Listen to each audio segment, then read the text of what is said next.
Dare viewers, आज আমি একটি অত্যন্ত স্পর্শকাতর এবং গুরুত্বপূর্ণ বিষয় নিয়ে আলোচনা করব।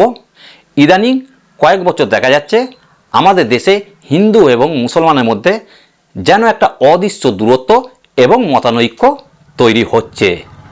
এই কিছুদিন আগে দেখলাম মহারাষ্ট্রের আওরঙ্গজেবের সমাধিকে কেন্দ্র করে একটা সাম্প্রদায়িক দাঙ্গা ঘটে গেল। 2002 সালে গুজরাটে বিরাট সাম্প্রদায়িক দাঙ্গা ঘটেছিল এবং এছাড়া মহারাষ্ট্রের মালেগাঁও প্রায়শই দাঙ্গা ঘটে যায়। এছাড়া দেশের বিভিন্ন অঞ্চলে বিভিন্ন সময়ে ছোট বড় এবং মাঝারি আকারে বহু দাঙ্গা সংগঠিত হয়ে গেছে। কিন্তু আমার প্রশ্ন হচ্ছে, ইদানিং কেন এরকম হচ্ছে? আমাদের দেশটা তো এরকম ছিল না।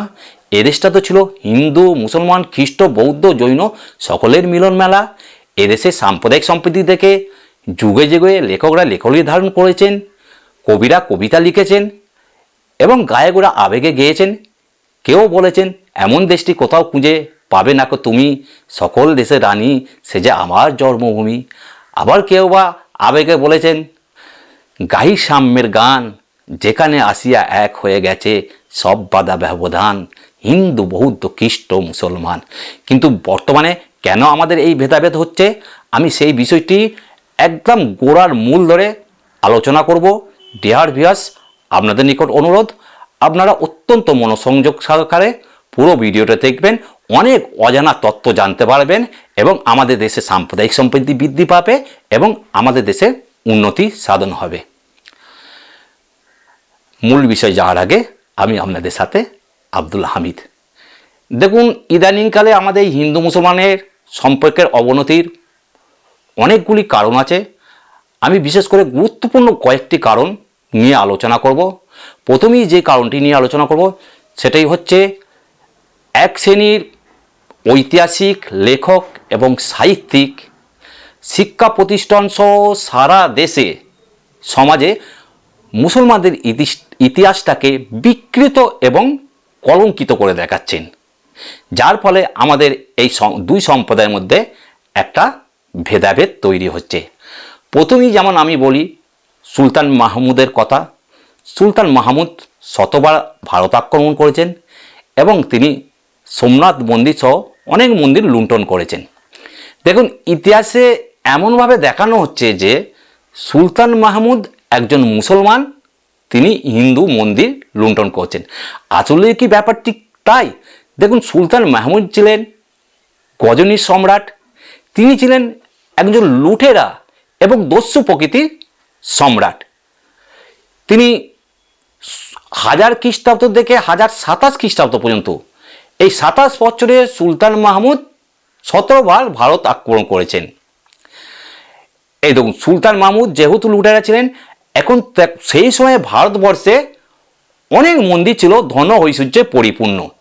যেহেতু অনেক মন্দির ধন ঐশ্বর্যে পরিপূর্ণ ছিল, যেহেতু তিনি লুটেরা ছিলেন, তিনি একবার করে এসছেন এবং লুট করে নিয়ে সম্পত্তি নিজ দেশে চলে গেছেন। যেমন চোরে না মানে ধর্মের কাহিনী। সে চোর চুরি করবে, সে টয়লেটে থাক, বাথরুমে থাক, মন্দিরে থাক, মসজিদে থাক। সুলতান মাহমুদও ঠিক হয়েছে। এখানে দেখানো হচ্ছে যে সুলতান মাহমুদ মুসলমান বলে তিনি হিন্দু মন্দির আক্রমণ করেছেন বা ধ্বংস করেছেন। আদৌ ব্যাপারটি সেরকম নাই। দেখুন, সুলতান মাহমুদ সম্বন্ধে ঐতিহাসিক ঐশ্বরী প্রসাদ কি বলেছেন? তিনি বলেছেন, the temples of India which attacked by Sultan Mahmud were a storehouse and full of untold wealth, and also some of these were political center. অর্থাৎ সুলতান মাহমুদ যে মন্দিরগুলো আক্রমণ করেছিলেন সেগুলো ছিল অফুরন্ত ধন ঐশ্বর্যে পরিপূর্ণ এবং তার মধ্যে কিছু কিছু মন্দির ছিল রাজনৈতিক কেন্দ্রবিন্দু। তাহলে বুঝতে পারছেন যে ভারতবর্ষে তখন অনেক মন্দির ছিল ধন ঐশ্বর্যে পরিপূর্ণ। আর যেহেতু সুলতান মাহমুদ ছিল লুটেরা, তিনি এসছেন এবং লুট করে নিয়ে পালিয়ে গেছেন। এটা কোনো সাম্প্রদায়িক ব্যাপার নয়। যেরকম মন্দির ধ্বংস করাই যদি তার উদ্দেশ্য থাকতো, তাহলে তিনি 17 বার আসতেন কেন? প্রথমবারই আসতেন এবং মন্দির ধ্বংস করে চলে যেতেন। তাহলে এটা কোনো সাম্প্রদায়িক ব্যাপার নাই। ইতিহাসে যেভাবে দেখানো হচ্ছে আসলে ঠিক সেটি নয়। এরপরে আমি যেটা নিয়ে আলোচনা করব সেটা হচ্ছে ভারতবর্ষের ইতিহাসে সবথেকে বিতর্কিত যে নামটি আসে সেটি হলে আওরঙ্গজেব। তিনি নাকি হিন্দু বিদ্বেষী ছিলেন, জোর করে হিন্দুদের মুসলমান বানিয়েছেন এবং অনেক মন্দির তিনি ধ্বংস করেছেন এটা আওরঙ্গজেবের সম্বন্ধে আমরা নাকি ইতিহাসে জানি। এখন দেখা যাক সত্যিই তিনি এরকম ছিলেন নাকি অন্যরকম। আচ্ছা, প্রথম কথা বলি, তিনি সত্যিকারের কথা, এটা তিনি শুধুমাত্র হিন্দু প্রজাদের উপরই জিজিয়া কর চাপিয়েছিলেন। আপাত দৃষ্টিতে এটা বৈষ্ণবমূলক মনে হবে, আমারও মনে হয়েছিল, কিন্তু এর কারণটা দেখা যাক। দেখুন, আওরঙ্গজেবের একটু নিজস্ব ফান্ড ছিল, যে ফান্ডের নাম বাইতুল ফান্ড। এই ফান্ডের টাকা গরিব অসহায় প্রজাদের মধ্যে বিলি করা হতো। এই ফান্ডের টাকা আসতো, মুসলমানদের জাকাতের টাকা আসতো। আর যেহেতু হিন্দুদের কোনো জাকাত ছিল না, ধর্মীয় ব্যাপার ছিল না, সেই জন্য হিন্দুদের থেকে জিজিয়া নিতেন। অর্থাৎ বাইতুল মালের ফান্ডে একদিকে আসতো মুসলমানদের জাকাতের টাকা, আর যেহেতু হিন্দুদের এটা ধর্মীয় ব্যাপার জাকাত ছিল না, সেই জিজিয়া কর নিয়ে আসতো এবং এই টাকা গরিব এবং অসহায় প্রজাদের মধ্যে বিলি করা হতো। 2 নম্বর হচ্ছেন, তিনি নাকি মন্দির ভেঙেছিলেন। তবে একথা অস্বীকার কোনো কারণ নেই যে আওরঙ্গজেবের আমলে কিছু মন্দির ভাঙা গিয়েছিল। দেখুন, সেই সময় কিছু সংগঠন নবাব বিরোধী ষড়যন্ত্রে লিপ্ত ছিলেন এবং চক্রান্ত করছিলেন নবাবকে কী করে গদিচ্যুত করা যায়। এবং এই সংগঠনগুলি তারা বেছে নিয়েছিল কিছু মন্দির, সেখানে তারা তাদের সলা পরামর্শ এবং মিটিং করতেন। আওরঙ্গজেব কেবলমাত্র সেই মন্দিরগুলি ধ্বংস করেছিলেন এবং তার অনতি দূরে রাজকোষের টাকায় তিনি মন্দির নির্মাণ করে দিয়েছিলেন। দেখুন, যদি উদাহরণস্বরূপ একটা আমি বলি, তখন ভারতে কোনো পাকিস্তানের গুপ্তচর আইএসআইয়ের চর কোনো একটা মসজিদে আশ্রয় নিল, কিন্তু সরকার কি করবে? যে মসজিদ বলে সেটা ছেড়ে দেবে? না, সরকার অবশ্যই সেটাকে দখল করবে, দরকার হলে আক্রমণ করবে, দরকার হলে ধ্বংস করবে। এটাই করা উচিত, কেন দেশের বৃহৎ স্বার্থে এটা করাই উচিত। আর আওরঙ্গজেব আমলে ঠিক এরকমটি হয়েছিল, কিছু মন্দির ধ্বংস হয়েছিল যেহেতু সরকার বিরোধী কাজে বা সম্রাট বিরোধী কাজে কিছু সংগঠন লিপ্ত ছিল। এবার আমরা দেখে নেব যে সত্যিকারই তিনি হিন্দু বিদ্বেষী ছিলেন কিনা, কিংবা তিনি জোর করে হিন্দুদের মুসলমান বানিয়েছিলেন কিনা, এবং তিনি মন্দির ভেঙে মসজিদ করেছিলেন কিনা। দেখা যাক বিভিন্ন তত্ত্ব এবং বিভিন্ন ঐতিহাসিক এবং বিভিন্ন লেখকরা আওরঙ্গজেব সম্বন্ধে কী বলছেন। প্রথমে বলি, প্রফেসর যদুনাথ সরকার, তিনি তার গ্রন্থে মুঘল অ্যাডমিনিস্ট্রেশন গ্রন্থে বলেছিলেন যে আওরঙ্গজেব জিজিয়া কর চাপিয়েছিলেন ঠিকই, কিন্তু তিনি 65 প্রকার কর তুলে দিয়েছিলেন। এবার আমি বলবো অধ্যাপক বাবু নগেন্দ্রনাথ ব্যানার্জি, তিনি বলেছিলেন জোর করে হিন্দু থেকে মুসলমান বানানোই যদি আওরঙ্গজেবের উদ্দেশ্য থাকতো, তাহলে কি করে ভারতে হিন্দুদের সংখ্যা মুসলমানদের 4 গুণ হতো, এবং তিনি যদি ঘোর হিন্দু বিদ্বেষী হবেন, তাহলে কি করে তার সেনাবাহিনী সহ গুরুত্বপূর্ণ পদে তিনি হিন্দুদের বহাল রাখতেন।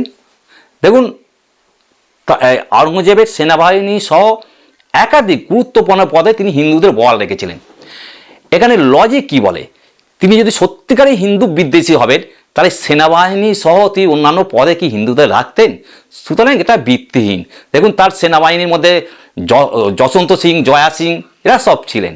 তবে সুতরাং তিনি যে হিন্দু বিদ্বেষী, এটা একেবারেই অবাস্তব।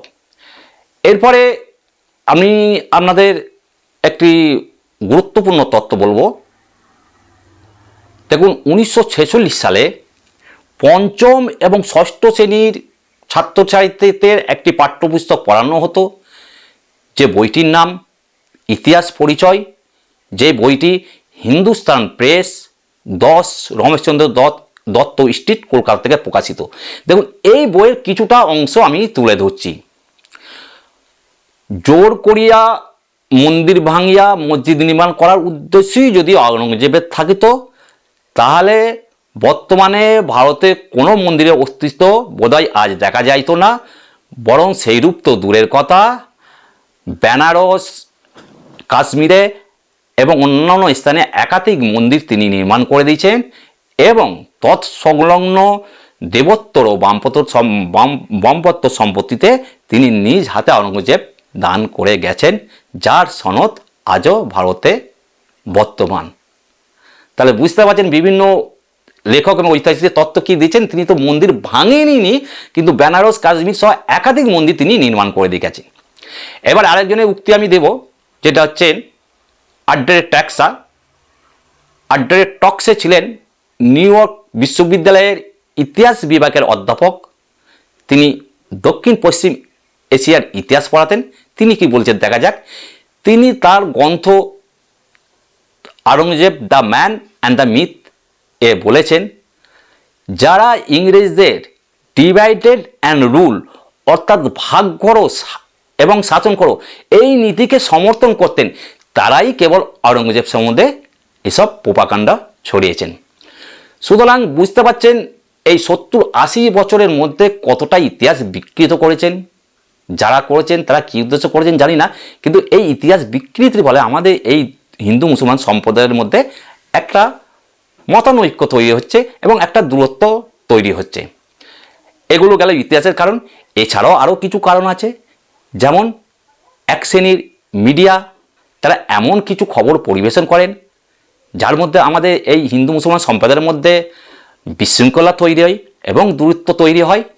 দেশের সর্বনাশ হোক তাদের কোনো দায় নেই, কিন্তু তাদের টিআরপি বাড়লিয়ে হলো তারা এইসব খবর পরিবেশন করেন। আর আমি আরেকটা কথা বলি যে আর এক শ্রেণীর রাজনৈতিক নেতা আছেন যারা হাজার হাজার ব্যক্তির সামনে জনসভায় এমন কিছু উস্কানিমূলক কথাবার্তা বলেন যাতে করে আমাদের দেশে সমস্যা তৈরি হয় এবং সাম্প্রদায়িক দাঙ্গার মতো পরিস্থিতি সৃষ্টি হয়। দেখুন, এগুলো গেল মেন পয়েন্ট। তো এই পয়েন্টগুলোর জন্যই আমাদের আজ এই সম্প্রদায়ের মধ্যে, দুই সম্প্রদায়ের মধ্যে দূরত্ব তৈরি হচ্ছে। আমি এখানে একটা কথা বলে রাখি, আমাদের প্রতিবেশী কিছু দেশ আছে যারা শত্রু মনোভাবাপন্ন, যে কোনো সময় তারা আমাদের উপর ঝাঁপিয়ে পড়তে পারে এবং আমাদের এই দেশটি উন্নত দেশ, আগামী দিনে এই ভারত সুপার পাওয়ার হতে পারে। সুতরাং আমরা যদি নিজেদের মধ্যে দেশে বিশৃঙ্খলা সৃষ্টি করি তাহলে আমার দেশের সাফল্যের পথে এটা অন্তরায় হয়ে দাঁড়াবে।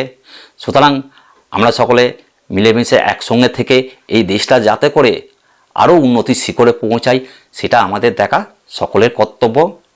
আশা করছি আগামী দিনে আমরা যেন জোর গলায় বলতে পারি, ও হিন্দু না মুসলিম জিজ্ঞাসে কোনজন, কান্নারি বলো ডুবিছে মানুষ সন্তান মোর মার।